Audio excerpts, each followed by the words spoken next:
The Mind-Controlled State by Philip Jones. 1068. Added to this was the presence of an on-site local cultural phenomenon, the jantelov.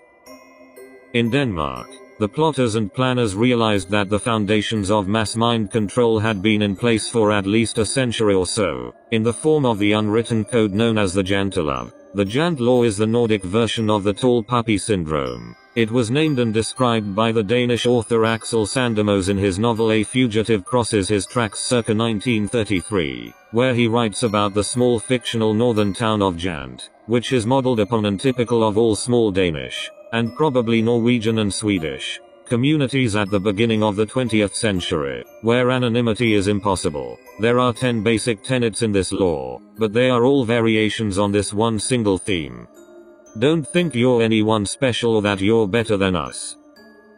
Those who do not keep to this law and behave in accordance with it, are regarded with suspicion and hostility. Sandemos added an 11th rule, which he formulated as a question. Do you think I don't know anything about you? This is the implied threat of censure, that others in the community will know something about those who dare to transgress, which can be later used against them. The rules are not only applied outwardly, Danes apply them equally and instinctively towards themselves. This means that the rules of this Jant law create a state of arrested individuality where one does not wish nor dare to be either too high above or too far below others socially and economically. With this rather pernicious and degrading subculture already in place, it was no coincidence and also somewhat convenient, for the conspirators that is, that the social engineers and their Illuminati backers and bankers decided upon Denmark and the other Nordic countries as the location of what can only be termed a mass mind control experiment. Education. Education is one of the holy cows of the Danish welfare system, and it took me a while to work out how and why a state would finance and support the continued educating of not only the very gifted far into their 20s, but as experience as a guest lecturer at Odense University in the 1990s showed me, the quite average also. Furthermore, the push and shove technique used to drag adult people back into education via the VUC program similarly mystified me. What was it all about? Social equality? I don't think so.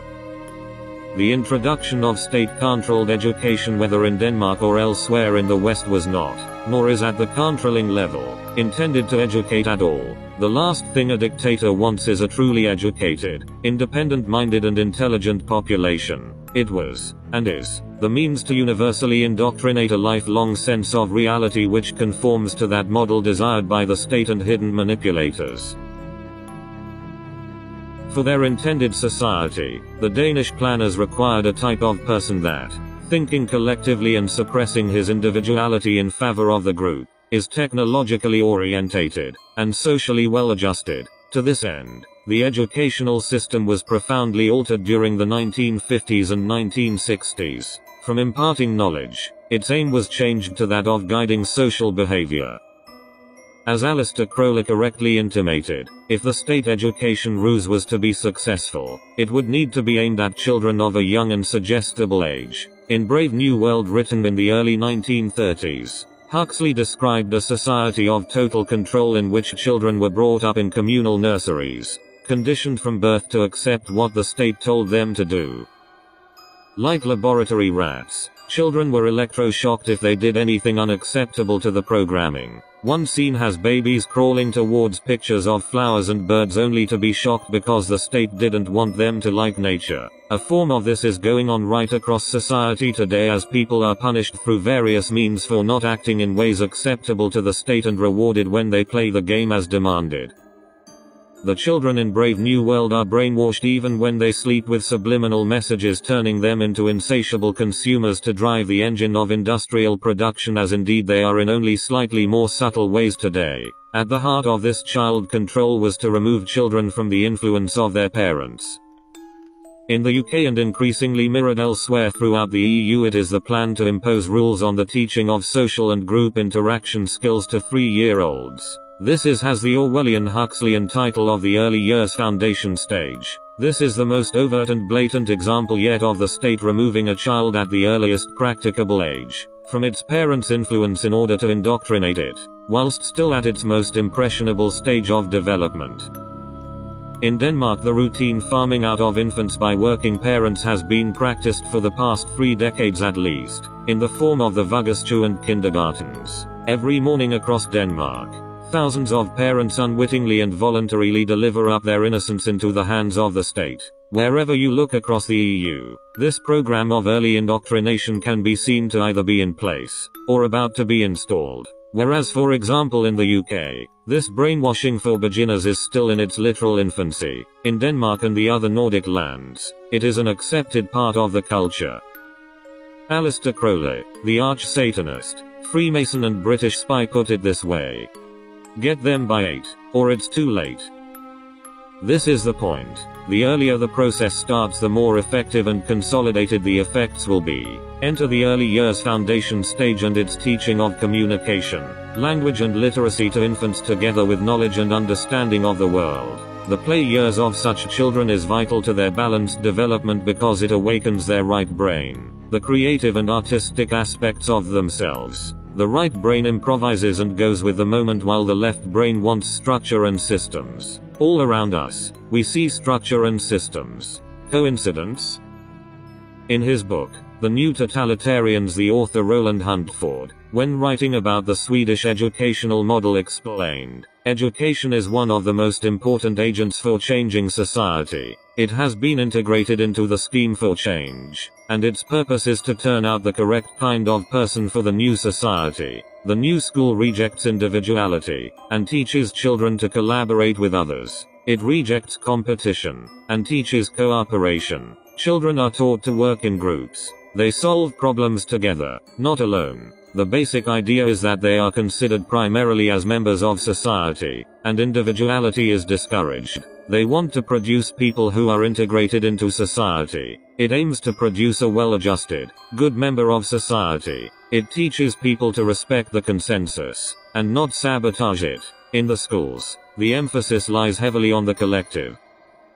In other words, the aim is to produce human robots who look, think and act alike and in conformity to the required social norms, and refrain entirely from questioning and or challenging the regime. To this end, in Denmark, the program has been entirely successful, as any form of individuality or eccentricity is not only discouraged but becomes the object of a silent threat of ostracism by one's fellows. This causes a certain level of brain drain as the more individual and exceptional, unable to function as they would wish in Denmark, find other lands in which they can do so. Worse still, when one considers the comprehensive social security net, is the surprising level of suicide, not only in Denmark, but throughout the northern lands. Not surprisingly, many of those resorting to this tragic form of escape are the very gifted, individualistic and eccentric.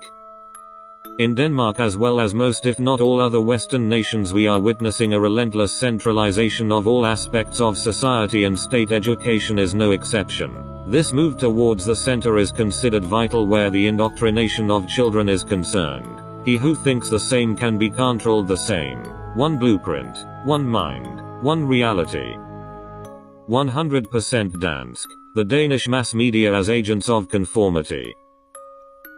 In the post-war years, the thinkers of the Frankfurt School, now established in America, were recruited by the OSS, foreigners of the CIA, and organized by British intelligence in connection with the Tavistock Institute of Human Relations, the premier Illuminati front for global mind control both then and now. Theodore Adorno, a music professor and senior member of the Frankfurt School, was commissioned to research the effects of manipulated radio, television, popular music, movies and advertising on the US population.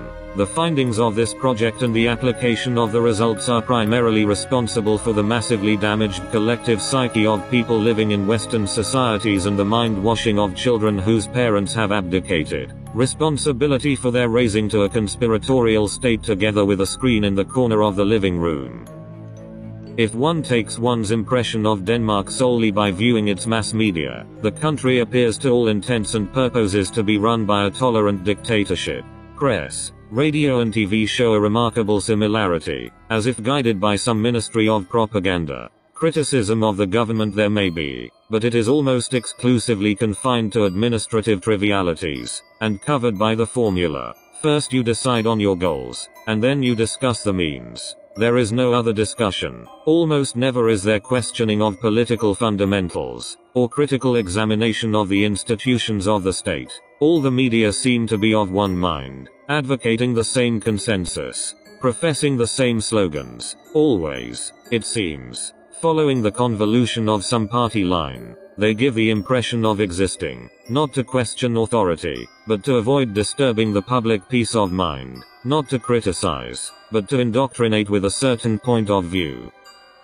In Denmark, blind belief in the state has allowed unrivaled possibilities in the programming of the population through sophisticated and some not so sophisticated means. One of the more obvious and least sophisticated of these is the universal and propagandized message that Danish is best coupled with a peculiarly localized form of nationalism which is currently being exacerbated by the Danish People's Party and its open hostility to all non-Danes, which now borders on the xenophobic. This hive mentality is inculcated via a corporate media mafia in collusion with the state, and run overwhelmingly by bilderbergers like Marit Eldrup and Flemming Rose of the Politik and Jyllandsposten group of newspapers, responsible for the mass hysteria caused by their now infamous and outrageous drawings of the Prophet Muhammad. Saw, in itself, this calculated ruse to further alienate the Danish people from their Muslim immigrants, was in itself pure mass mind control and manipulation. It achieved all its aims and more. It consolidated the already marked siege mentality in the host population. It exacerbated the feelings of being unwanted guests in the country in the Muslim diaspora, and inflamed Western Islamic relations around the globe, causing massive and sometimes violent anti-West demonstrations in the Muslim world, thereby giving credence to the ever more bogus US-led war on terror. In effect, the cartoons were a mind control coup on the Danish population in particular and the world in general.